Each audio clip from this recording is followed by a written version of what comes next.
ঘাটি কচু, কচুটা প্রেসারে বসিয়ে দিলাম সিদ্ধর জন্য। ঘাটি কচুটা তো সিদ্ধ হয়ে গিয়েছে, ওটা ছাড়িয়ে নেব। কচুটা আমার বাসা রেডি। আলু সিদ্ধ করে নিয়েছি, এবার এটা আলুটা আমি মাখিয়ে নিচ্ছি। সয়াবিনটা গরম জল করে একটু ভাবিয়ে এই যে রসটা ফেলে দিলাম, মিক্সারের মধ্যে দিচ্ছি। মিক্সারের মধ্যে পেস্ট বানিয়ে নেব।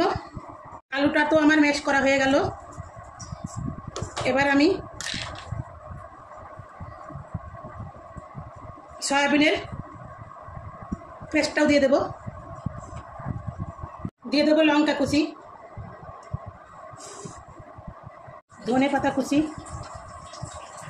স্বাদ মতো নুন, জিরে গুঁড়ো, জোয়ান, কালো জিরা, মৌরি, কর্নফ্লাওয়ার,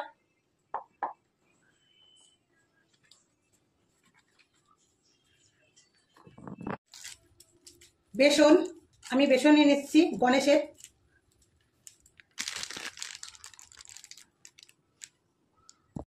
এবার অল্প অল্প করে জল দিয়ে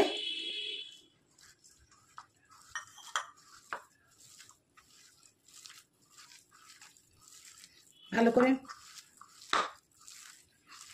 মিশিয়ে নেব।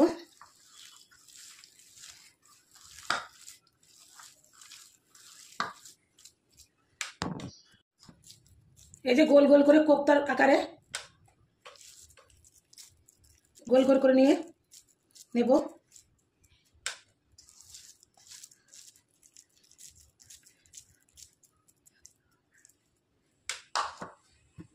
কোপ্তার মতো শেপ করে নিলাম। একটা কড়াই নিয়ে নিলাম, তেল নিয়ে নিলাম, সাদা তেল নিচ্ছি আমি জন্য। এবার কোপ্তাগুলো দিয়ে দেবো।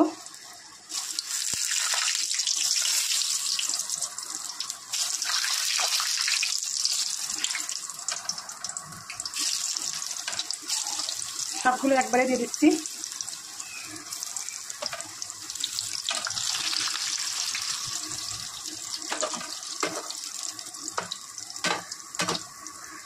সবগুলো একবারে হয়ে গেল। এবার উল্টিয়ে দেব।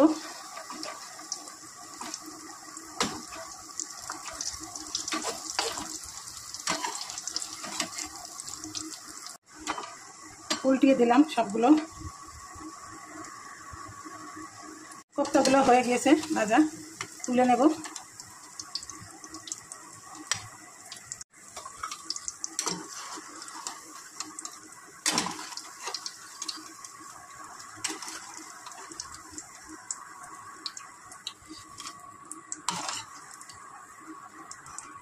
কোপ্তাগুলা এবার তেলের ভিতরে আমি জিরে ফোড়ন,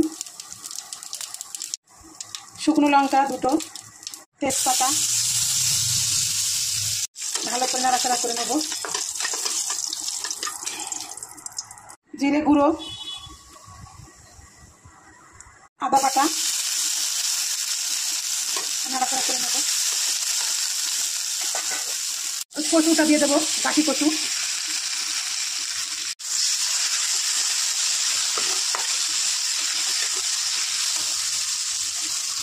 স্বাদ মতো নুন, কাঁচা লঙ্কা নাড়াচাড়া করে নেব।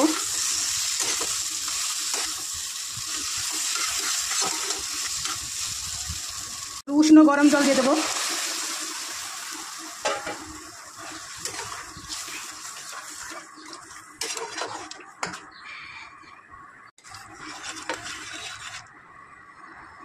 রংটাও সুন্দর হয়ে গেল, কালারটা। কোপ্তাটা দিয়ে দেবো।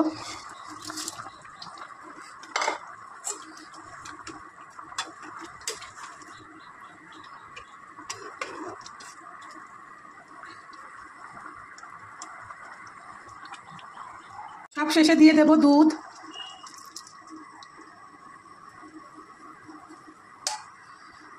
হালকা মিষ্টি, চিনি, গরম মশলার গুঁড়ো, আমার রেসিপিটা একদম পরিবেশনের জন্য রেডি। আপনারা এভাবে ট্রাই করবেন এবং আমার চ্যানেলটিকে সাবস্ক্রাইব করবেন। আমার চ্যানেলের নাম হাই চন্দনা ইউটিউব চ্যানেল। অবশ্যই একটা লাইক অন্তত।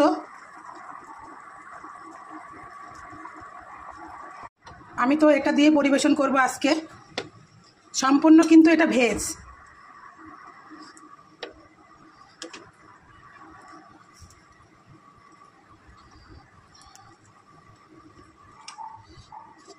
এই যে আমি আজকে এটা 1 প্লেট ভাত নিয়ে নিয়েছি, খেয়ে নেবো এটা।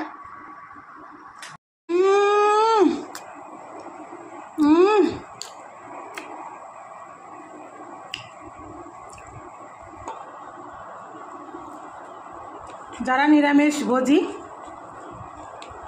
তাদের জন্যই এই রেসিপিটা।